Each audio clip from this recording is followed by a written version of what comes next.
Hey there, Justin Chamness, Real Estate Wholesalers Club. This is a private VIP session, and we are live streaming this for your viewing pleasure. I want to welcome you. Thank you for participating. And I want to start out today with a statement. The statement is if you can ever find yourself in a position of generating too many leads, and you can pick up the phone, if you can also find yourself in the position of generating too many leads on the regular, and you can also find yourself simultaneously in the position where you're willing to actually do this and call those leads, you can live a life of ease and comfort and options. A life of options, ease, and comfort. So, how do you get more leads? We talk about that all the time here. We talk about that. I have a routine where every week I generate leads. Every week. And you've heard me say this. If you don't have leads, you have to ask yourself, am I self-employed today or am I unemployed today? Because I don't have any leads. If you don't have any leads, you don't have any prospects. If you don't have any prospects, you don't have any shots at making any money. Okay. If you don't have any shots at making any money, then you don't have a business. If you don't have a business, then you're not paying the bills. And if you don't pay the bills, then you don't have utilities. Okay.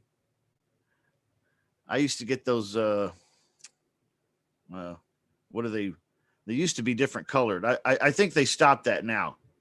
I think there's something politically incorrect about the power company sending you a blue slip. And when you see the blue slip in your mailbox, you know that you're going to get cut off in the next 48 hours or so. I've been there.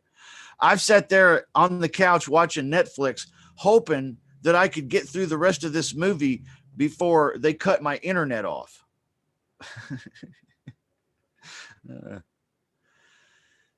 But that was something I was willing to do. Okay. I was willing to do that. Why? I don't know. I was in a depression, I guess.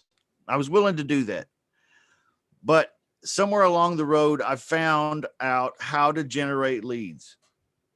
And I fell in love with scraping Craigslist and scraping Zillow and sending out text blasts. Okay. Real simple. Real simple. And to me, it's fun being creative with the messages and trying to find locations and places where maybe most folks don't go. I think that's fun and exciting. I don't know. Something about that sounds better than sitting in an office cubicle. So you got to generate leads. You got to have more. If you can ever find yourself in a position of having too many leads, guys, that's the first thing. Okay. If you don't have enough leads, you're sunk. I generate leads week in and week out. Every week, every single week. And you've heard me say this too, whether I need them or not. Now, I know that sounds silly. Whether I need them or not, whether I've done enough deals this month and I don't need any more, or whether I've got more leads than I can handle from last week and I haven't even gotten through all those. Why would you generate more leads? Because I know that leads is like blood in my body. Right? I've got to have those leads. I will generate those sons of guns every week, whether I need it or not. Now, somebody might say, well, that's kind of wasteful. Well, maybe. It keeps my team consistent. It keeps my business full of leads, fresh leads. There'll be some stuff in there I'll want to call this week in addition to trying to clear up last week. Yeah. I mean, what if I found a guy this week? I had more than enough leads from last week, but this week I went ahead and scraped anyway, and I did a text blast, and I found a guy like I did a case study on last night. I mean, that'd be worth doing it. I mean, wouldn't it? You know, it'd be nice.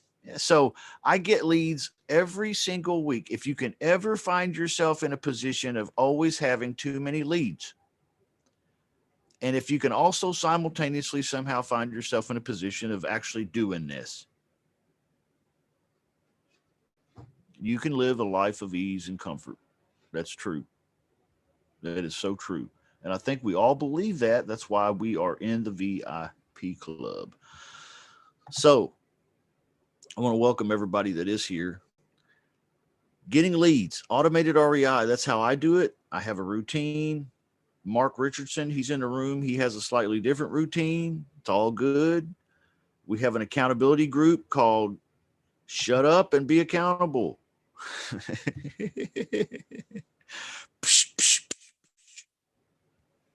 Take that. So go be a part of that. It's on Facebook if you want to be accountable. If you want an accountability team, jump in on that. Everybody says they want accountability, but there's only like a handful of people in that group. Okay. All right. So I don't know what conclusions you may draw from that. But the conclusions that I draw from that are that some people say they want to be accountable, but they don't really want to. They don't want to. And that's okay, I guess. I'm an independent kind of guy too. So don't feel bad if you can get it done. But see, I also don't screw around. So like I get it done. So that's the thing. Somewhere along the line, something up here in the old noggin just broke, and now I do it. Okay. And now I do it. And once you get started, you don't want to quit because you're doing good. You're making more money now than you did before doing what you were doing. So get more leads. Long story short, get more leads. Get leads every week. Then you have to be able to pick up the phone and call them. And I think we all freak out on this because it's about making good phone. Claude says, give good phone. Is that a sexual innuendo?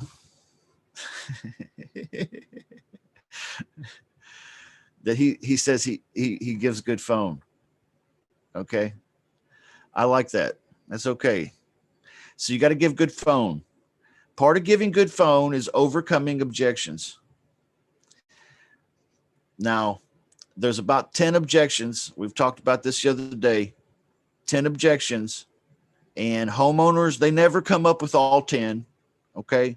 And yeah, they do put it in their own words, but that's basically what they're saying. There's only about 10 of those. Okay.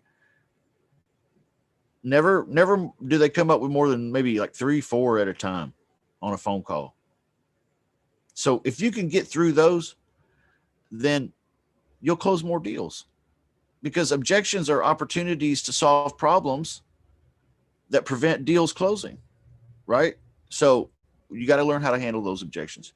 We're going to talk about that today. We're going to dive in on every objection that there is.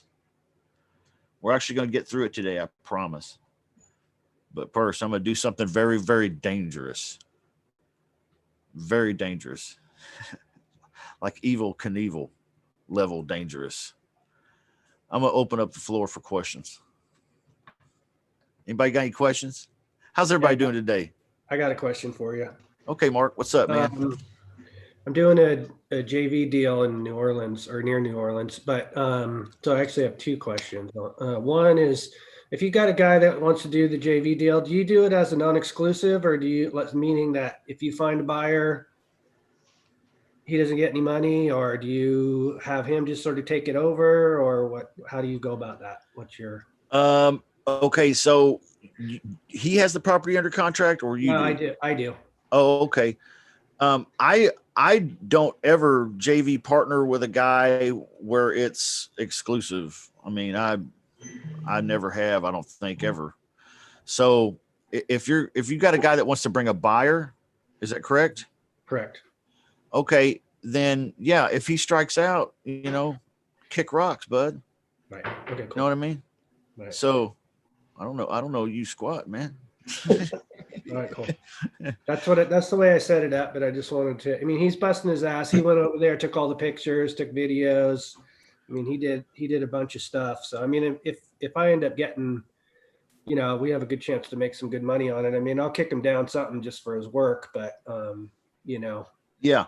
That's and a I'm gonna have- $75 job though. yeah. Right. Okay. Am I Mhm. right? Yeah. Like a service call. Hmm. Like your HVAC guy goes out to your house and he checks over the HVAC to find out what's wrong with it. Then he realizes that it's just a little Freon and he's just going to throw it in there for free because he's just top it off. And next thing you know, $75 service charge. Okay. I don't know, man. I mean, you could throw him a bone if you want, but I wouldn't make it like a huge amount. That's all I'm saying. More than $75, I would probably do 500. But Mhm. if you make good money and your heart, says, hey, take care of this kid, then take care of him. Yeah. Well, he'll be my man on the ground down there going forward. Oh, well, then you definitely want to take care of him. Right. Yeah. But yeah, I've never done it where it's, exclusive like that. However, let's think for a minute here, Mark, because if you're developing this guy as a team member virtually to be kind of a partner on the ground there, then it makes sense to include him a little bit here and there as much as you can if he's doing the activities and so on and so forth. So, are there any thoughts in the room about that? Does everybody understand where I'm going with that and the picture I'm trying to paint here? Yeah, I understand it. Yeah. So, Yep. yeah. Mark, So I just Okay. He's like a bird dog. Right. it's gotta more take care of more him, than a take care bird of you. dog, though, right, Mark? Yeah, More he's definitely more than bird dog. I mean, he's already put it up on his website and put a Craigslist ad and talking to all his buyers. He actually thinks he has somebody, but who he just closed on another deal. I mean, he's another wholesaler. Oh yeah. so you're gonna do 50-50, right? Or 60-40 Yeah, or 50-50. Y'all had a JV contract? Yeah, I used Justin's. Okay. I've got someone for you, Mark, that I'll just send to you. I just connected with the guy today. He's in that area. Oh, cool. So I'll send him over for you. Nice. Okay. Yeah. So that's definitely more than a bird dog. That's like that's like a JV partner that he's growing there.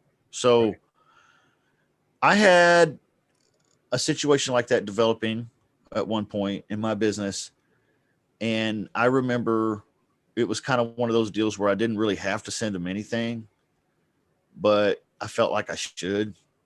And I made like, I think $5,000 on that deal.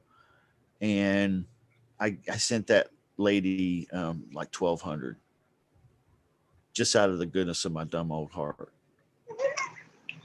Is that okay? Yeah, that sounds good, Okay.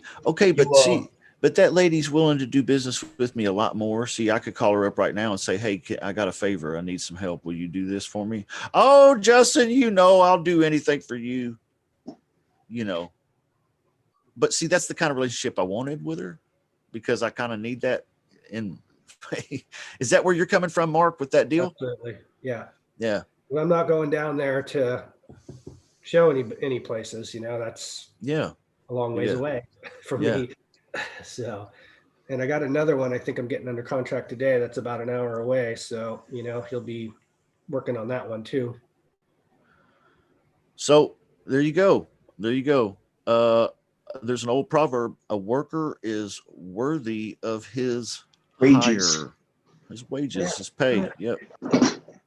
So you gotta, like, I got a neighbor that says this. One time, I don't remember what it was. I was out in the yard screwing around with some kind of piece of yard equipment, like power tool or something. I don't remember what it was. I think it was a leaf blower, and I'm just cranking it. You ever had that experience, guys, where this damn thing is just never going to start, And Then all of a sudden you pulling this stuff. yeah, no, it didn't start. My neighbor, he's real handy. I hollered at him. I said, hey, could you take a look at this thing for me? And he took a look at it. He was like, I know you don't want to hear the news, but this thing's shot, man. Gaskets in it. He said it'd be more to fix. And he said, just go get you another one. I was like, I don't want to go get me another one. I want you to fix this one. See, going and getting another one might require me to leave the house. And so, he's like, I need you to fix this one. And he said, you know what? Sometimes you just got to give. You know what? Sometimes you do. And that lesson applies across the board, man. If you want that lady or that guy to, to answer the phone and do the legwork and all this, sometimes you just got to give. Hey, Mark, check your messages. I got it. Thank you very much. Yeah, you're welcome. I love to hear that. That's great. So, partnering up, helping each other in the VIP club, that's what it's all about. Any questions other than that we can talk about today before we jump into objections? Seller objections. Just, you know what I'm having a problem with, man? Picking them little small areas. I'm staying in the same areas all the time. Okay, so the problem is what? Picking them little small rural areas or going on the map like you were showing, picking them areas, because I seem like I stay in the big cities all the time. Yeah. You got to move around. See, I don't like the cities because it's so damn city. There's like 1,000 million realtors here and competition, and the sellers have options. And in a lot of cities nowadays, it's like inventory's low and demand is high and houses are selling for above asking price. And, some real crazy shit is going on out here. So, but out in the country, it's a little bit calmer, I find. All right. So, I like pushing out there, guys. And I know it takes a little extra work to do the scrapes when you don't just go to one town, or you go to one big city. Yeah, you can do a scrape there, maybe if you're lucky, and get, you can go to Las Vegas, Nevada, and you can get, 1,800 Craigslist listings right now, probably. That's good. I know a guy that's got 2 deals in Las Vegas in the last 6 months. Maybe it was the last 4 months. Might have been 3 months. So he's gotten a couple of deals in Las Vegas. Hey, good for him. Cool. Lease option deals. Okay. Actually, one I showed y'all. He joint ventured with me. I did the disposition side. So that one was a condo. Made 15 grand on that one. Remember? So, yeah, I mean, that's the city. I don't want to do 1 deal, 2 deals every quarter. I want to do a deal or 2 every week. So I got to get out of Las Vegas. I got to get out of Kansas City. I got to leave Chicago, and I got to head out into the plains. Okay. I've never said that, but that's a great place to go. The plains. All right. And then south of the plains, down in the hills, Arkansas, south, going through there. Parts of Georgia can be great. See, Atlanta, same problem, guys. Remember, it's hot Atlanta. It's very hot, very, very hot. So push out of Atlanta, go into the woods. You know what? I said a mistake last night in that case study. I checked it. I double checked my facts last night after we got off the session. Somebody was asking me, they were like, about the size of the town. Okay, here's the thing. That was a Craigslist ad that I found it off of. I showed the Craigslist ad. Rosebud is 55-minute drive from Little Rock, Arkansas. It's just under an hour away from a major metropolitan area. Okay. Perfect for a lot of people that don't mind driving a little piece. Okay. So not only that, the town of Rosebud has 450 people in it. What? That's insane. But it's 50. How do you expect to sell a house with 450 people in the town? Okay.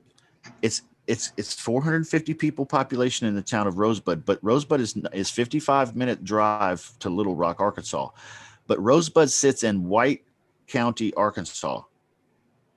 All right. You know how many people live in there? I said last night 35,000. I was wrong. 75,000 people, at least legals. Okay. And I bet there's another 25,000 illegals. So 100,000 people. And I'm just saying that as a matter of probably fact. Okay. I've lived in a lot of these rural, well, not a lot of them, but I mean, I've lived in rural towns like that. So 75,000 people minimum in that county. That's how you find a buyer. Because because Rosebud is a little dinky town, but dude, there are shitloads of people around there. There's banks, there's factories, there's farms and ranches, and there's all kinds of employment. You can't judge Rosebud by the 450 population. Otherwise, I would have turned it down. But when you look at the county, you see that 75,000 people. That's a lot. People need a place to stay. One thing I heard from it was like maybe Joe McCall or Lou Brown or somebody almost a year ago with these small towns. They said, watch out for the dirt roads, but if you're typically within like 30 minutes of a super Walmart, it's game. Yeah. I used to live in a small town called Shelbyville. It had about 6,000 people in it, which I guess you could say that's not that small. I mean, it is though. 6,000 people, small, but it was in a county of 30,000 people. And it had everything. But see, the point I'm getting at too is that even though I lived in Shelby County, there was a Walmart supercenter right there in Shelby County in Shelbyville. But there were people driving in from Eureka and from Frankfurt and from, Waddy and from all these other little towns around. They drive right into Shelbyville to go shopping. Why? Because it's only 15-minute drive up into town. I mean, Rosebud fits that category. I mean, ding, ding, ding, ding, ding. So we overlook the rural. We overlook the woods. We overlook the country because we think, we discount it. Let's go where there's lots of people. Well, I want to fish in a lake today. Okay, great. You can go fish in the lake. Good luck. Okay. You got to have a bass boat. You got to be able to get out there. You got to have a depth finder, and you got to have your fish finders, and you got to have the right kind of bait. You got to have the right kind of pole. You got to have a trolling motor. You got to have all this shit to go fish right in the lake. Metro area. Okay. Love that reference. Okay. I would rather go fish over here in this farmer's pond where ain't nobody fishing over there much, if ever. And you know what? Them fish, they don't know what a hook looks like. We got so many people moving out. I'm in California, and we got so many people moving out of here right now that you can't even get a U-Haul truck to move stuff. Like they're going to all these rural places, like you're talking about. So I mean, whether it's California or Texas or Nevada or farther out that way, but I mean, they're like a month out to even be able to get a truck to move stuff. Yeah. Man, it's a different world out there, guys. How many of you live in the city? Is there any country folk here in the room that live actually out in the country? Man, I grew up in the country in Carolina. It was really, really country. This house had a fuse box under the shower head. Oh, wow. I'm not kidding, man. Yep, in the city now though, and right outside Daytona Beach. Man, you haven't lived until you've stood in a basement knee deep with water changing a fuse. Whew, that's scary. It's scary. No way that I would do that. Philip's an electrician. Ain't gonna do it. Hey, Philip, did you ever see a fuse box right underneath the shower head? I have, but I'm like, Yeah. And Oh. if you touch it and you need to get it inspected, it won't fly. So you got to do something. So yeah, I don't even bother to touch it unless they want to spend a lot of money. Code around here is you can't have water and electric in the same wall. Wow. That's what I've heard that at least. So I don't know. That's what my neighbor told me. The handy neighbor that couldn't fix my leaf blower. Hey, Yeah. hey, Justin, I got a question. Yeah. On the Craigslist scrape, how do we do that? Are we filtering out like the agents, all the stuff that we don't want? We like, I'm trying to figure out how do you filter that out so when you scrape you won't pull that. Yeah. There's a video on automatedrei.com it's called 2 Ways to Scrape Craigslist. Okay. And then there's also that same video, because I made it. It's on my YouTube channel. It's on the Automated REI hacks, secret hacks. It's right there on the channel. So if you just get to my channel on YouTube, scroll down, you'll see the playlist, Automated REI hacks. Find the one, 2 Ways to Scrape Craigslist. It's like 10 minutes long. I'm not gonna make you watch something an hour and a half like these these sessions. It's like 10 minutes long, and I give you the secret sauce on how to do that and get rid of weed out all those things you don't want and make Craigslist more effective for you. So you can back up and reverse and all that stuff. I think that'd probably be, or if everybody wants, I can show now. It's up to y'all, whatever.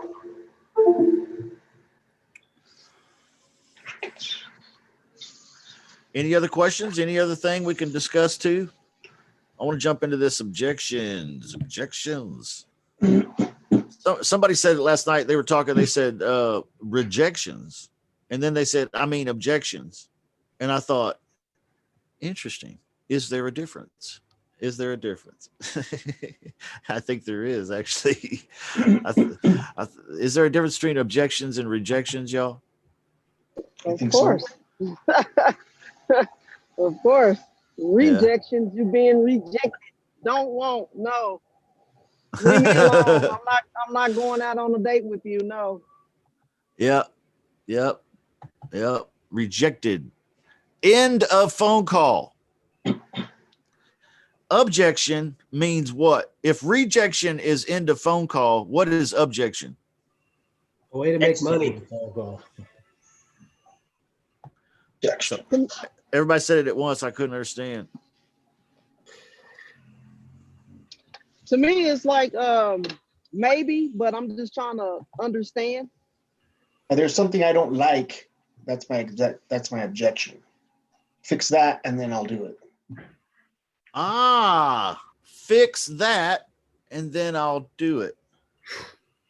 So when you hear sales guys say, hey, objections are closing opportunities, or objections are buying signals, okay, what do they mean?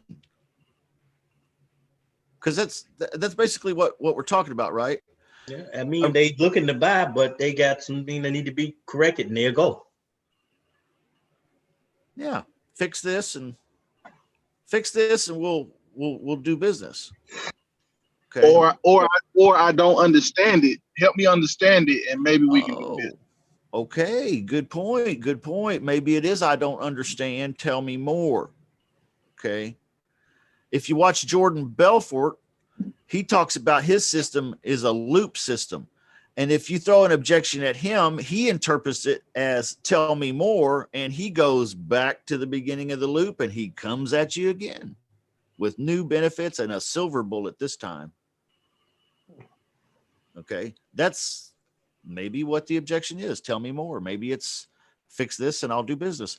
Anything else an objection could be? It's a good discussion, guys. I'm over here at Mastering the Phone to get Property Deals 2.0. If you're in the VIP club, you have this course. If you don't have this course, it's because you misplaced the link, and I will gladly help you out with it. Okay. but this is what it looks like. I have updated the pictures and so on and so forth. So it is the same course, but it has new graphics for the videos. Okay. And no, that's not Claude Diamond right there. Okay.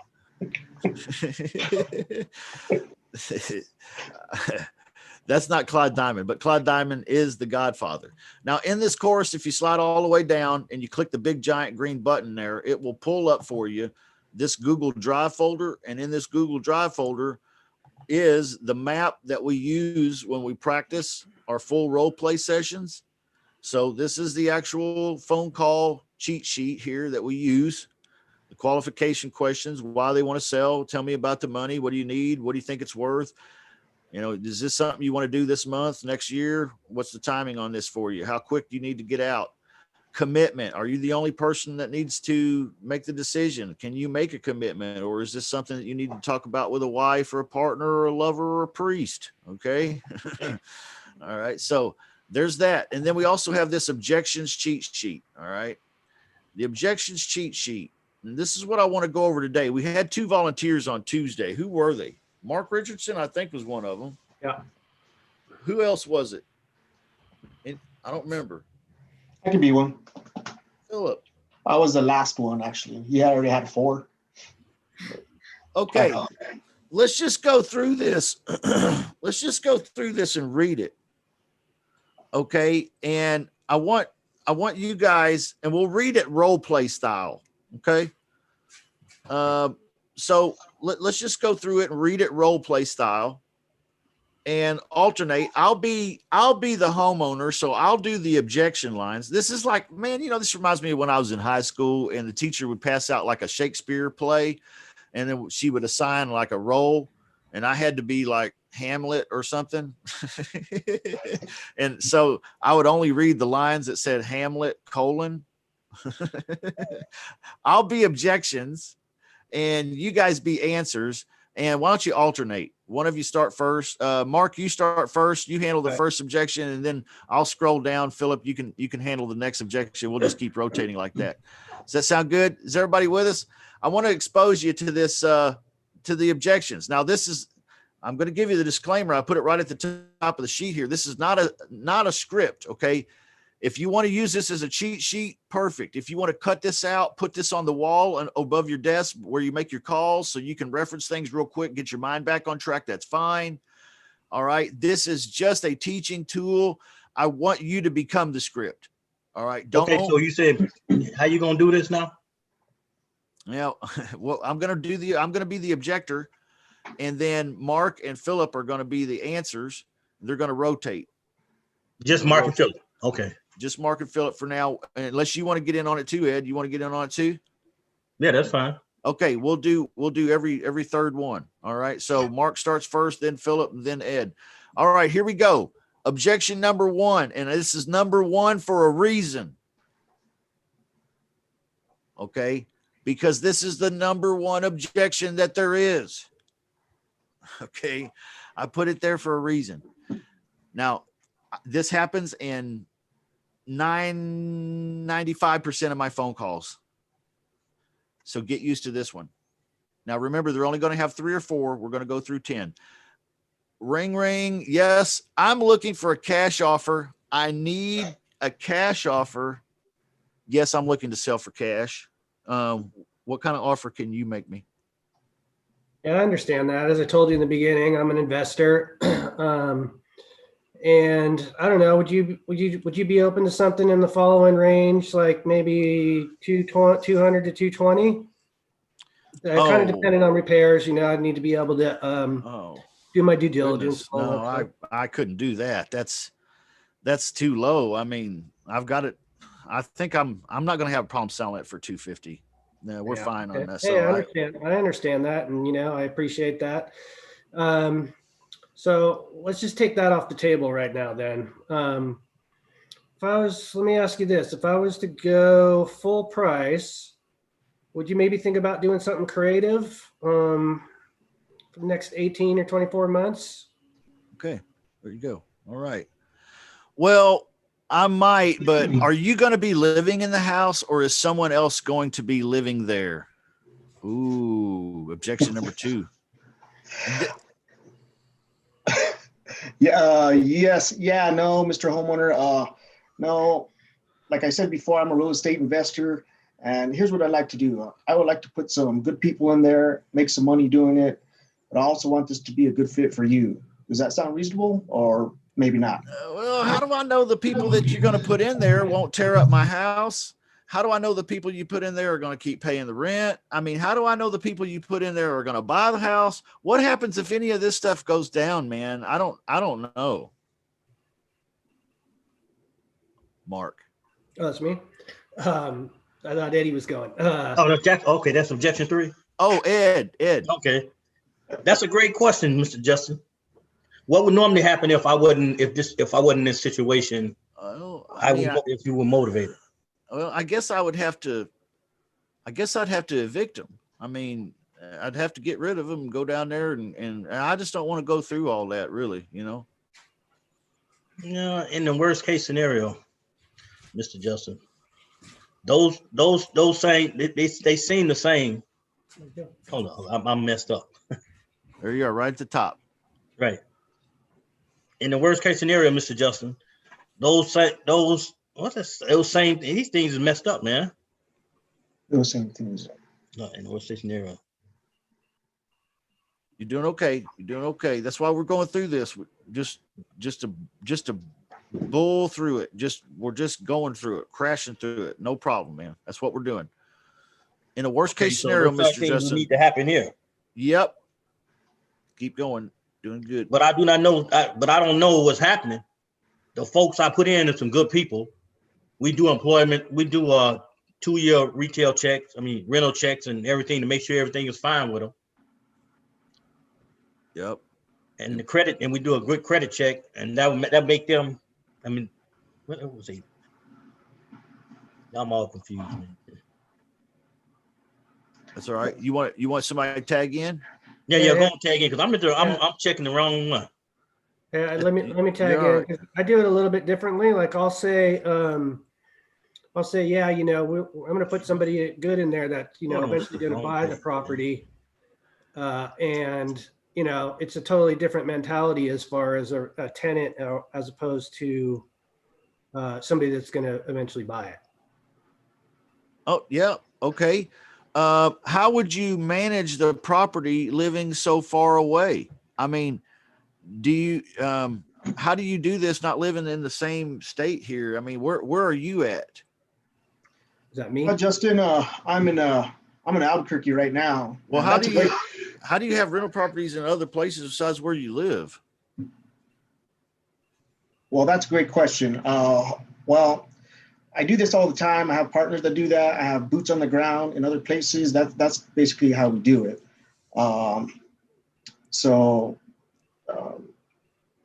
Okay. Well, that. Okay. Just read that answer. Can you see the answer? Objection number 4. That's a great question, Mr. Homeowner. And the answer is hopefully with a little bit of your help. It says how much. Okay. Wait, hold on a minute. How would you manage the property? Okay, that's a great question, Mr. Homeowner. And the answer is hopefully with a little bit of your help. We'll see. We'll need access to take a look inside, and you being the owner, will need to participate. You will need to participate in that to some degree. Besides that, this is not a normal rental. We are planning to purchase the home. Remember, maintenance and upkeep will no longer be your responsibility from day one. If I were to put that in the agreement today, that you would not have any of those concerns, is that something you could move forward today, or maybe not? Well, I still don't know. Do you have a website I can look at? I want to make sure you're real. Are you a scammer? Is this some kind of a scam? I understand that. Now, there's a lot of that stuff going on right now, but I don't have a website. I'm just a small investment company. I use this. This is off the role play a little bit. I use this because my son and I are partners. So I use this a lot, and it works great. I just say, yeah, my son and I are partners together, and we're just a small one, dad and son company. Yeah. Is that a problem for you? Well, man, I don't know how you got my phone number. Where'd you get my phone number and my name? Google, public record. I don't know. My partner gave it to me and said it had something to do with real estate. He knows I buy houses, so is there something that you and I can talk about concerning real estate? I'm looking to buy something. I love saying my mom gave it to me. Well, I like it so far, but how long have you been doing this? How many have you done so far? How many times have you done this kind of thing? Is that me? I'm pretty new at this, honestly. This is only my first deal. I'm very excited. I would really like to make this a great situation for everybody and for everybody involved. Do that sound like something you can do, or maybe not? Yeah. Sometimes I like to say, I'm pretty new at this, honestly. This is only my first deal. I would really like to make this a good situation for everybody involved. I'm very excited. You're not going to hold that against me, are you? A little guilt trip there. A little guilt trip. Okay. How fast can you have somebody in the house? If I agree to do this, how quickly can you find your tenant buyer? I mean, can we start doing this right away? That's a great question. I'm pretty sure we could probably handle this in about 30 days or less. Is that something that you'd be ready to move forward on today if we could, or maybe not? Yeah, but I'm going to need somebody to put something down. I mean, I need something in my pocket here. I mean, I don't know you guys and I know you don't know me, but can you put anything down? How much down payment am I getting? I'm going to need a down payment. Yeah, I understand that. Justin, what kind of down payment are you needing? Well, I think like maybe 10 grand. Excuse me? 10,000. 10,000. Oh, yeah. I wasn't thinking that much. I was thinking more like maybe an extra month payment, non-refundable. Is that something we can work with? You mean like a security deposit? Yeah. Is that something you do or maybe not? Well, I mean, that's not much. I mean, I'd like to see somebody put down at least a few $1,000s. And what if I give you 2 extra months? That'd be like $2,500. Non-refundable. Is this something you can work with? So I get the first month's payment, which is $1,250, and then I get 2 months payments non-refundable, which is $2,500. That's No, $2,500 total. Up front, down payment. okay. And then I'll also get the first month's rent, right? Man, you drive a hard bargain. Total, how much do you want? I mean, besides the 10,000, I can't do 10,000 right now. Well, we can do it can we do 5,000 and then payments start the second month at $1,250? 5,000 the first month and then $1,250 a month thereafter. Well, how about we kind of meet in the middle? Can we do something like 3 grand, 3,000, and 3,500? I'm comfortable with that. 3,500. Yeah. So if I put that on the contract, we can move forward, or maybe not. Yeah, but I still need to talk to my objection 10. Okay, but I still need to talk to my wife or my partner, lover, priest, pet rocks, pets in general, my attorney.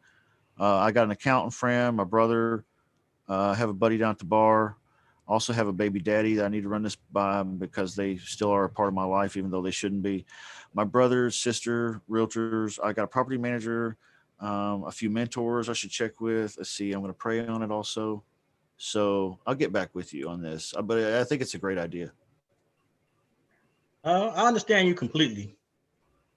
Are they available so we can get on a three-way call or something like that? Well, my priest, he's busy playing golf right now with my attorney, and unfortunately, my spouse and my lover, they're both out having brunch, so I can't really get them on a 3-way today. So when is a good time to get them on a three-way? After church on Sunday. After church on Sunday. So how long will it take after the church on Sunday to get them on a three-way? Well, let's do it at 2:00. 2:00 on Sunday Okay, afternoon. So if I call you at 2:00 on Sunday, we can get on three-way, we can get this taken care of, right? Yeah, 3:00 on Sunday afternoon. Yep. That sounds good. Well, I'll give you a That'll call work. Sunday, 3:00. Okay. Here, this is not on the script, but I want you to add it. Now, when I call you at 3:00 on Sunday, what happens when I answer all your questions and you feel comfortable? What happens next? Okay. Right? You want me to say, well, we'll have a deal. Well, that's why I got confused. I got to add this to them because I got confused earlier when I was on it because I actually took your script and I was editing it to feel more comfortable for me, and I was confusing it with yours. That's why I got started earlier with it. So. Great point, though, Ed. Take the script, okay? Everybody should have it. Download it, okay? It's a Word document or Google Doc or something where you should be able to edit it. Change it up. Make it your language, not mine. Right. Okay? Run through it a couple, 2 or 3, 5 times. And I know that's studious work. And I know we ain't been in school in a long time, a lot of Well, us. what I did I had my wife to just write down the objections. Yeah. She typed it out the objections, then she put it on the Word document, then she sent it over to my computer, and then I wrote it in where I wanted it. So I didn't edit There you go. your script. So There you go. Well, that's one great way of doing it. So get that all done, and then cut them out if you want and put them above your desk or wherever you need to. And like I said, a seller's only going to come up with 3 or 4 of these at a time. Never is he going to come up with all 10. Now, see, do you see the beauty of that, though, is we started out objection number 1, and I immediately went to 2 and then 3 and then 4 and then 5, and it flowed like a conversation would. mm-hmm. And actually it flows a lot like these seller phone calls do, except they never think of all 10. Okay. They only think of 3 or 4. So, and I don't know what number that is. Usually it's number 1. Usually it's a couple or 3 in the middle somewhere. And usually it's number 10. Okay. There's a reason why number 1 is number 1 and number 10 is what number 10 is. Usually that's the first one, and 10's usually the last one that they come up with. And most of them do. And then usually they only have 2 or 3 in the middle there that they pick on. And so, but I can't tell you what it is. My crystal ball is broken. So I can't tell you what the seller is going to ask. Is this one going to want to know number 2 and number 7 and number 8, or is he going to want 4, 5, and 9? I don't know. So, you might want those cut out, put over your desk so that you can kind of quick reference and get your mind straight. Now, remember, while you're on the call. Okay. So, remember the technique that we talked about a couple, 2 or 3 weeks ago that buys you time to check your cheat sheets. Does anybody remember what that technique is? It buys you time to check the cheat sheets. Don't know. Somebody throw me an objection. Any objection. It can be one of the 10 that we just went through. That's fine. Just throw an objection at me, and I'm going to show you the technique that buys you time to check your cheat sheets and get your mind straight. Are you confirming are you kind of reconfirming what they just said is their objection? Are you repeating it back to them? Does that give you time to look at it? Am I repeating it back to them? What do you mean? Like if you object to something, and me repeating it back to you and confirming your objection, is that what you're talking about? Does that give me a little bit of time? A little bit of time? What's that? What's that? Okay. I'm doing it to you right now, Sandra. It's funny. Right. I understand. I heard that. Yeah. Repeat the last 3 things you said. Very funny, Justin. Got her. So is that what it was that you were saying, that kind of reconfirming what the person is Yes. saying, gives a little bit of time. Yes, it's a great stall technique. When you repeat the last few words and you say, what does that mean? It makes the wheels spin and they start going back into talking mode, and you can check your cheat sheet and say, okay, this is where I'm going with this. Okay. It's a great, Wow. great stall technique. That's a great bad time. Wow. Yeah, I guess I'm a sucker. You taught me too well. You're a sucker. What do you mean? No, I'm saying I can't believe I fell for that. I'm saying, There you go again. oh, whatever. I'm You going fell back for it on mute, again. Justin. I'm going back on mute. Bye. fell I'm not for it again. participating for the rest of the session. For the rest of the session. Oh, we love you, Sandra. Oh, You're so much Lord. fun. Thanks for playing. No problem. Okay, so what a great technique.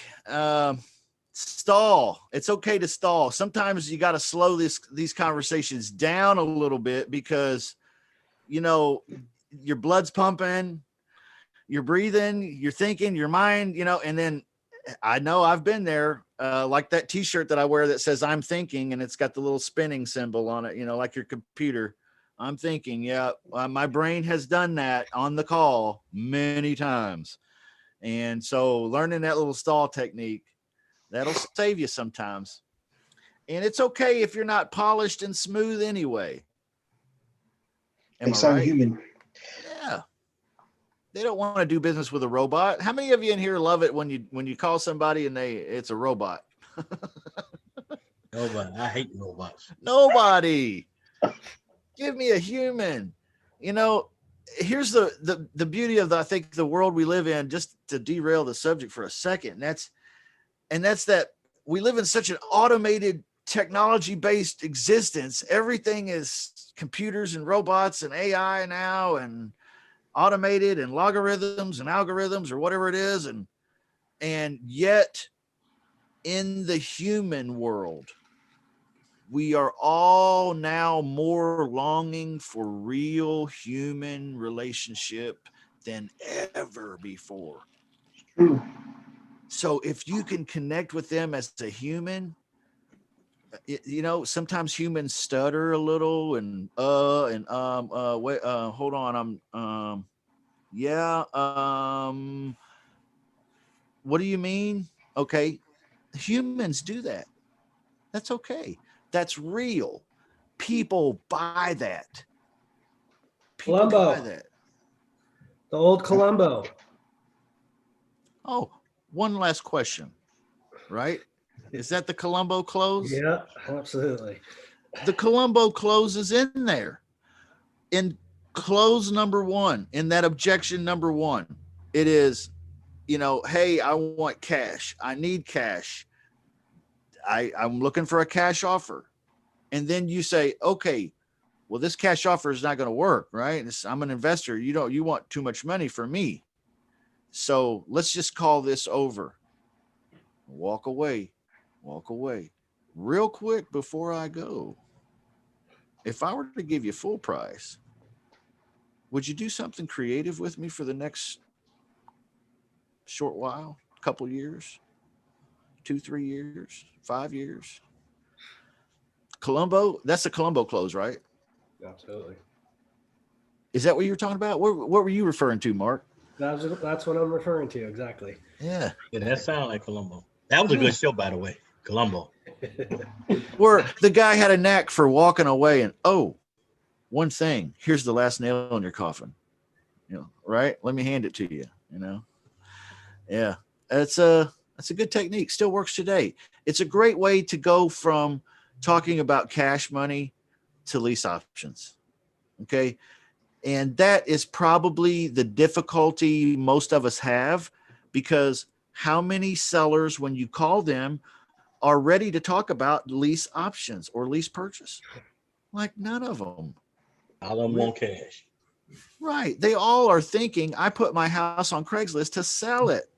When I sell something, I take the money, they take the thing, and we walk our separate ways. Right. They're thinking so you have to somehow follow through their train of thinking, learn their motivations, all of that. And then at the end, do the Columbo close real quick before I go. That works great for me. Before that, you know what I used to do? I hated it. And this is how I learned. And there's some big time coaches that teach this. And I would get on the phone and I'd be like, "Hi, I'm Justin. Yeah, I'm looking to buy a house. And can you tell me about it?" And just bullshit lies. And like it's me, like I'm not telling them I'm an investor right away or anything. And, you know, the idea is build rapport with them and learn about the house and spend time with them and find out everything you can and like take 30 minutes doing that. And I'm like, bullshit. No way. No way. And these are some big time coaches that teach that. It's nuts. I don't know how they have successful students at all, but they got testimonial videos that'll just kick your ass. Like, so I don't know, man. Are they fake? I'm not sure. Because Are you still doing the? Remember you told us to practice, which I haven't because I just haven't. The little when you're talking, you have that little up thing going on. That what do you call it? Yeah. Hi, this is Justin. Yeah, that little. Mm-hmm. That works great, man. That works great. I do that when I've been calling people lately. I'll just go, "Hey, this is Mark," and then I'll just shut up, and then they're like, "Wait a second, who is this guy?" It totally messes with their head. No, I'm the guy that wanted to make an offer on the house. What house are you? Yeah. What house are you talking about? My mom, she said, "You got a house you want to sell?" Yeah, I got a house. You want to buy it? Yeah. I mean, you've been thinking about selling a house? See, it makes it so much more inquisitive when you put the up on the end. Yeah. So, yeah, good techniques. Little simple things like that sometimes make a huge difference. Huge difference. It's not manipulation. It's just a higher form of communication, right?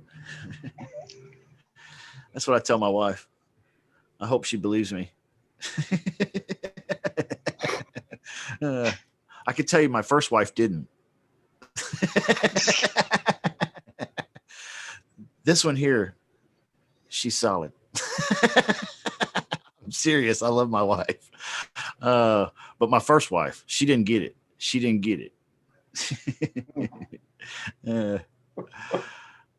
Yes, I've been through some things. Any questions, anything going on that I can help you guys with? We've been going for about an hour. Probably ought to wrap it up. Today is Text Blast Thursday, so should have some phone work to do later on today if you're following my routine. If you're doing a day-to-day routine, then you got a little bit of work to do every day. I got a question. Calendar, Justin. Say it again, Ed.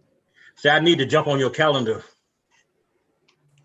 I've just been so busy, going back and forth lately, man. I ain't really been doing anything, running back and forth to the doctor about this hearing and stuff. So, man, I'm about ready to get back on it now. Well, they're getting you straightened out? Yeah, I mean, I still got about a year before I got some more surgery to get done, but in the meantime, I'm straight now. So.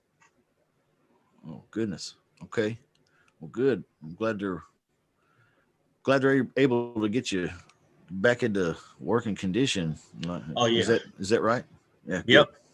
Good. Get back to working. Good.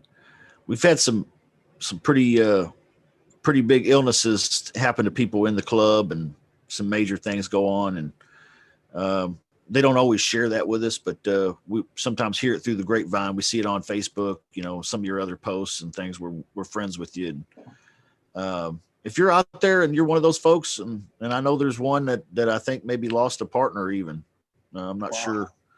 But we love you if you're listening to this and praying for you. So keep up the good fight. Keep your spirits up. My spirits, I'm blessed, man. I was, like I told you, I was completely deaf, man. That's why I wear this thing, because it helped me hear.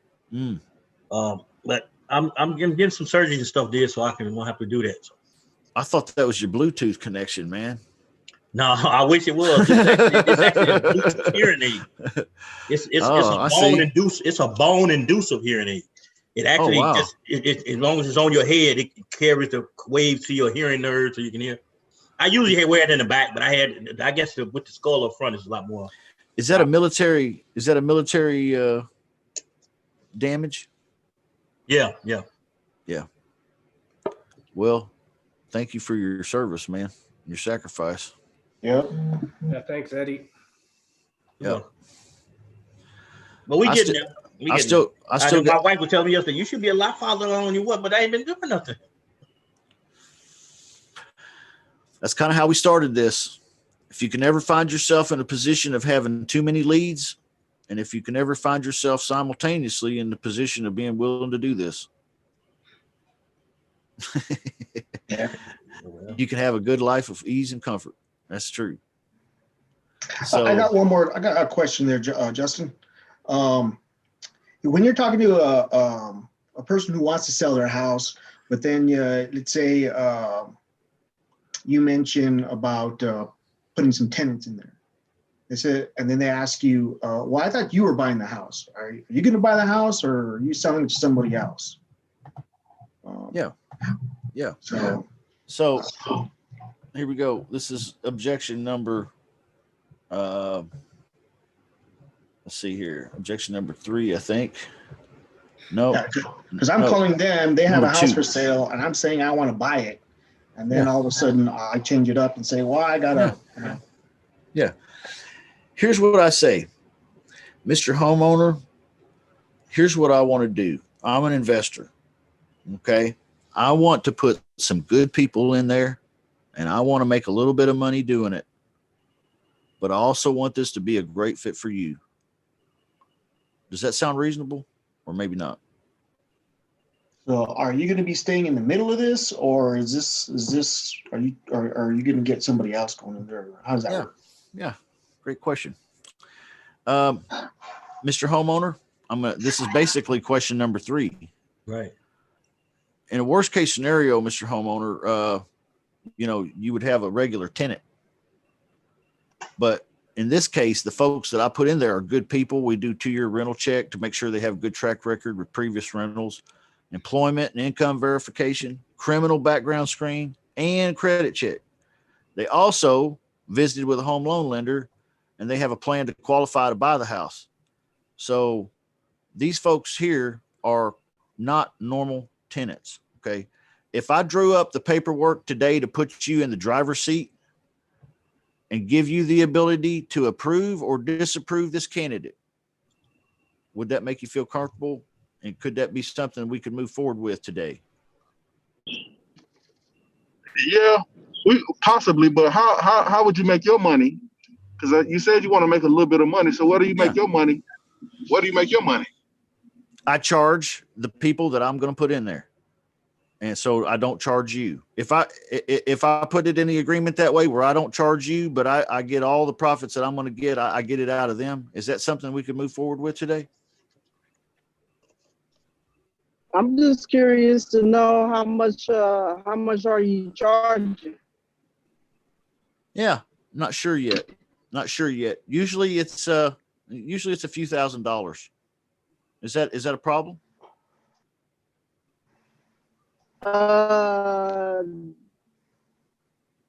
So out of that few $1,000, are we splitting that?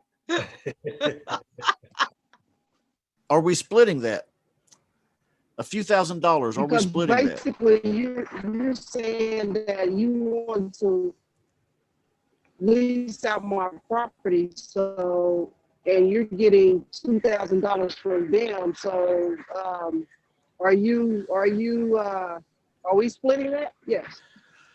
Yeah, that's a great question. Like I said, I'm not sure how much money I'll be charging them exactly just yet. It's usually a few $1,000s. How much money would you need in your pocket in order for us to do this today?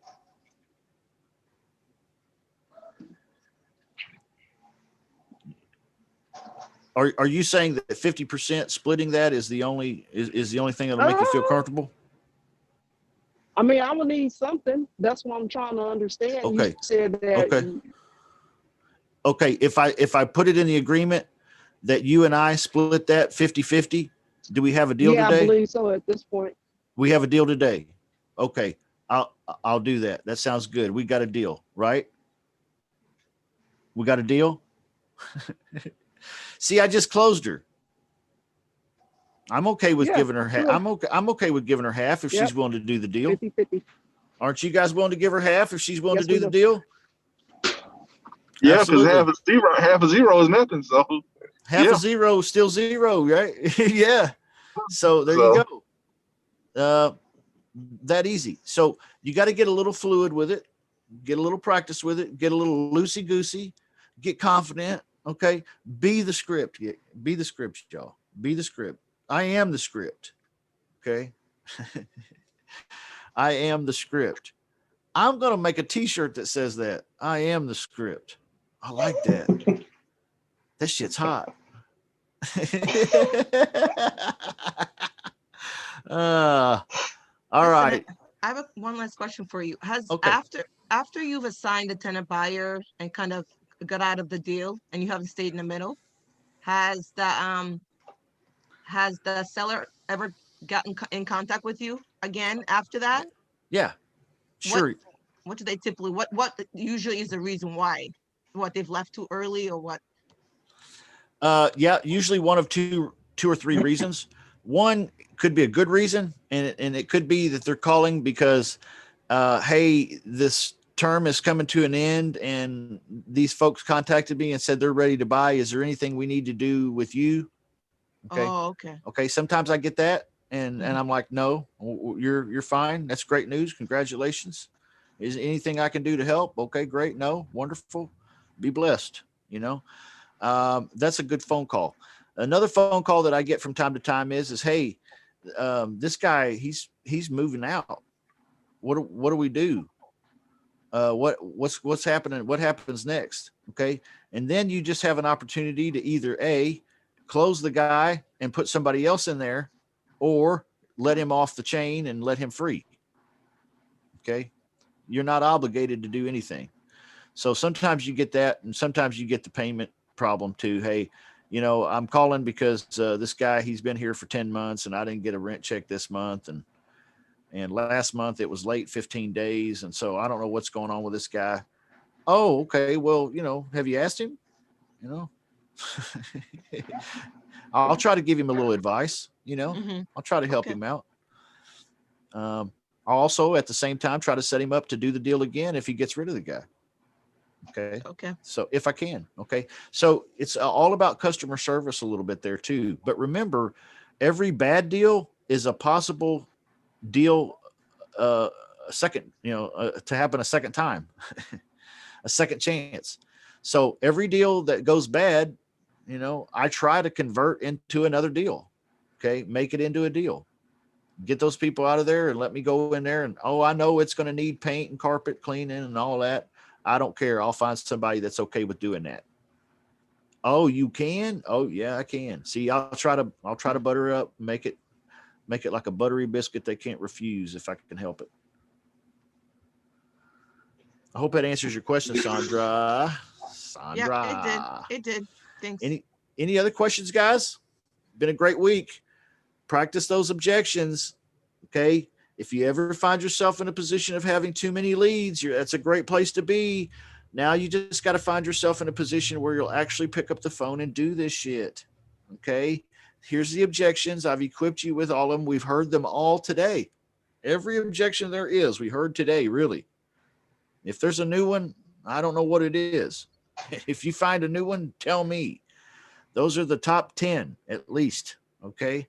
So usually they only come up with 3 or 4. So get busy doing that, guys. Today is Text Blast Thursday. You should have your pre-qualification calls going out tonight or this afternoon and looking for low-hanging fruit.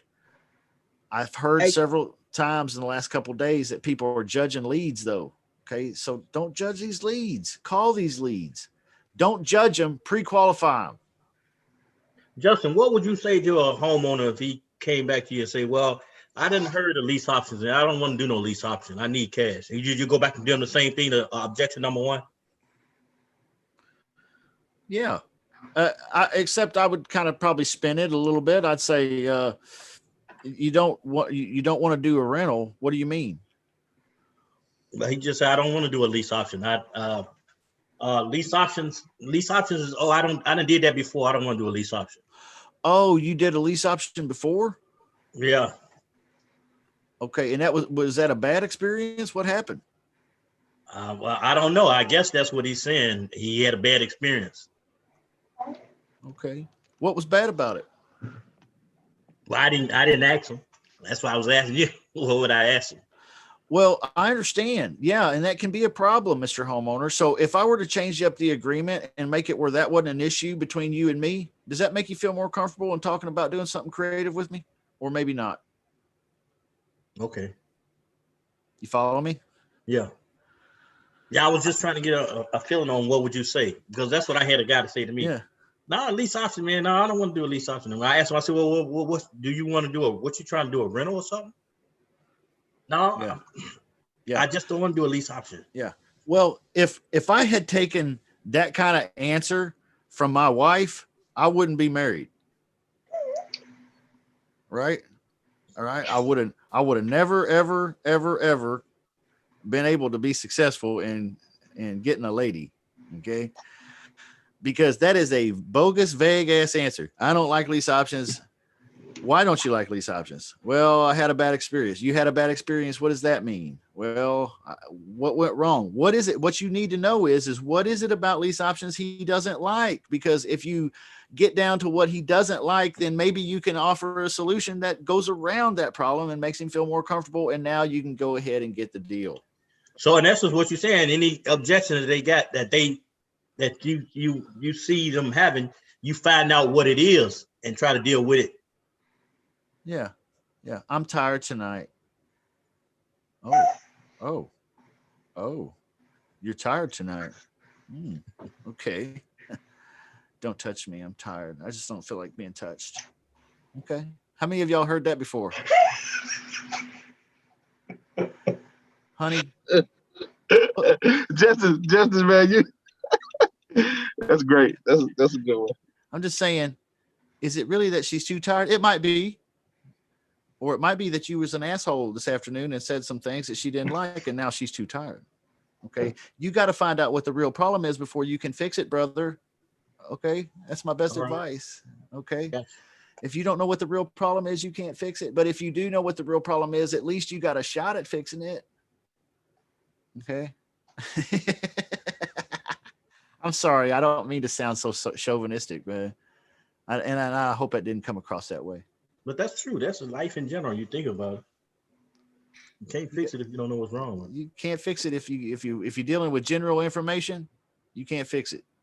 Right. You ever get a something from IKEA, and then you open up the instruction manual and you're like, what the fuck? Mm-hmm.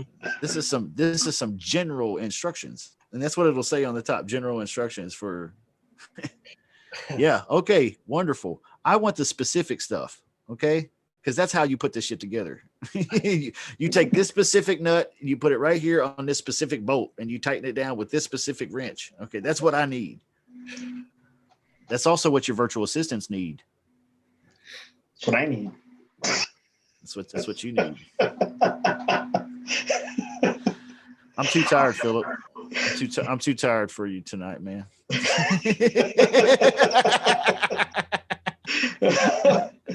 I've heard that somewhere before. I'm not too sure where. It's time you're always thinking about your needs. It's thinking about my needs.